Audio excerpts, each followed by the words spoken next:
क्या दिया है, x माइनस वाई का मतलब गुणा 50% बराबर करे x प्लस वाई का मतलब गुणा 30%।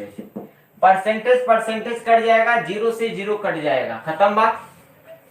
अब क्या बचा, 5 इधर बचा तो इधर क्या करेंगे, गुणा कर दो, तो 5x माइनस 5y बराबर 3 का गुणा x के साथ तो 3x प्लस कितना, तो 3y। बोलो यहां तक किसी बच्चे को डाउट है? x वाले टर्म को इधर ला दो तो कितना होगा, 5x माइनस 3x बराबर 3y, y वाले को उधर ले जाओ तो प्लस कितना होगा, तो 5y।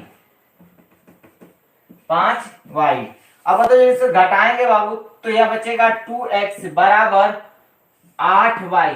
2 से काट दो, 2 चौके 8। तो हमें क्या मिला फाइनली, तो ये मिला x बराबर 2y। अब हमें रेशियो निकाल दो तभी एक्स वाई का परसेंटेज फाइंड कर सकते हैं।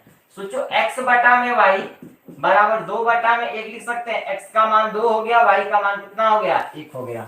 इतना लिख सकते हैं, x बराबर 2y को x बटा y बराबर 2 बटा में 1 लिख देंगे।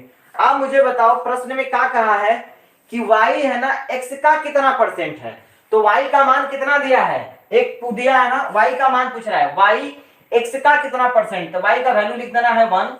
ठीक, y का वैल्यू लिखना है, यहाँ पे देखो क्वेश्चन में दिया गया है ना, y x का कितना परसेंट है, कितना परसेंट है।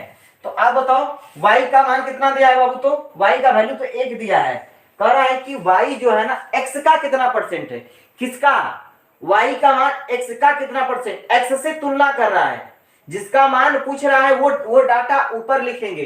कह रहा है y x का कितना परसेंट है, तो y ऊपर किससे तुलना कर रहा है, x से तुलना कर रहा है, तो x का वैल्यू कितना दिया गया है 2, तो 2 नीचे हो जाएगा और परसेंटेज का मतलब 100, 2 से गुणा कर दो, ये कितना हो जाएंगे 50 बराबर कितना हो गया 50%। समझ में आ गया।